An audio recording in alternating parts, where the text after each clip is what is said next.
Bienvenue dans cette magnifique forêt domaniale de Grande Chartreuse, plus grande forêt domaniale de la région Rhône-Alpes, 8500 hectares. Forêt très variée qui va de 300 mètres d'altitude à 2080 mètres d'altitude. Je suis garde forestier ici depuis 35 ans. Je viens d'une lignée de forestiers. Mon arrière-grand-père était forestier dans les monts du Lyonnais en 1850. Mon grand-père, mon oncle, mon cousin, donc c'est un peu de famille. Et là j'arrive au terme donc, de ma vie professionnelle, donc je suis très très heureux parce que déjà on m'offre la chance de transmettre à Benoît pendant un mois. On a un tuilage et ça c'est hyper important parce que je trouvais tellement dommage de perdre toute la connaissance qu'on a du terrain, qu'on a amassé, et j'espère pouvoir lui faire gagner du temps. Je suis arrivé, ça fait 15 jours maintenant en Chartreuse. Je vais remplacer Gérard sur son secteur. Ça fait 8 ans que je travaille à l'ONF. Je suis un enfant de la fac, donc j'ai un cursus en fac de biologie avec des spécialités en écologie, gestion de la biodiversité. Donc voilà, j'ai la chance pendant un petit mois de pouvoir travailler avec Gérard, qui est un puits de science et donc il y a énormément de choses à me montrer. Le métier de forestier en montagne, il est fortement lié à la pente. Le relief va entraîner des difficultés d'exploitation. Une gestion particulière aussi des peuplements forestiers, parce que la forêt n'a pas qu'un rôle de production, mais elle a aussi tout un rôle de protection. Donc contre les avalanches, les chutes de blocs, le ravinement. Dans toute la France, vous avez des forestiers qui travaillent en équipe. C'est des unités territoriales qui font environ une dizaine de forestiers. On a tous un peu nos spécialités. Moi, ma spécialité, c'était plutôt l'accueil. Un autre, c'est la chasse. L'autre, c'est la flore. Donc, quand on a besoin de nos collègues, on échange. Donc, le principal travail d'équipe, c'est le martelage des coupes, c'est-à-dire la désignation des arbres qui vont être vendus et exploités. Travail d'équipe avec nos ouvriers. La spécificité de la montagne, c'est que les ouvriers ne peuvent pas travailler toute l'année, donc mai à novembre. Il faut travailler très vite parce qu'on a peu de temps. En 6 mois, il faut faire le travail d'un an, donc c'est un peu plus compliqué.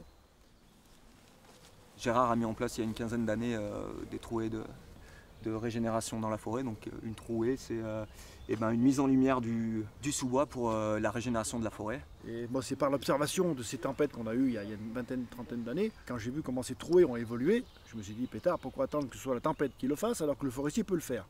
La petite anecdote, c'est que il y a 15 ans, c'était pas du tout les techniques sylvicoles préconisées, mais à l'heure actuelle, tous nos documents techniques nous orientent vers l'ouverture de trouées en zone de montagne pour la régénération de la forêt. On l'a essayé dans la forêt domaniale il y a 5-6 ans, donc c'est pour moi qui verrai le résultat, c'est Benoît, quand il sera pas loin de la retraite d'ailleurs.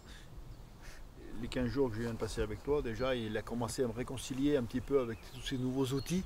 Alors moi, j'ai la génération papier. Tous nos plans de bornage ici sont de 1840, 1850, même 1834 ici. Est-ce que tu penses que c'est un gain de temps quand même, le GPS, le marquage avec le TDS? Alors effectivement, quand tu arrives, tu peux mettre sur ton ordinateur tout de suite ce que tu as fait, ce que tu as vu. Ça, c'est géant.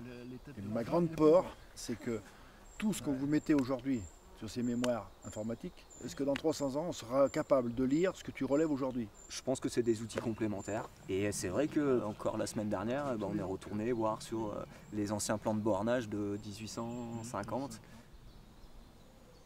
Le métier de forestier, comme tous les métiers, est un métier qui évolue. On ne gère plus la forêt comme mon grand-père la gérait à l'époque. On a complètement changé. On est passé d'une logique intensive, productive, orientée vers la production de bois, à maintenant une gestion beaucoup plus douce. On va orienter l'écosystème forestier. Voilà. Je me rappelle quand je suis arrivé à l'Office national des forêts il y a 40 ans, un forestier ne supportait pas un arbre avec un trou. Et aujourd'hui, non seulement ces arbres on n'y touche plus, mais on y met même, nous ici, une étiquette arbre conservé pour la biodiversité, de façon à ce que ça reste dans la mémoire et que dans 50 ans, cet arbre soit encore là et soit toujours un refuge à chouettes, par exemple.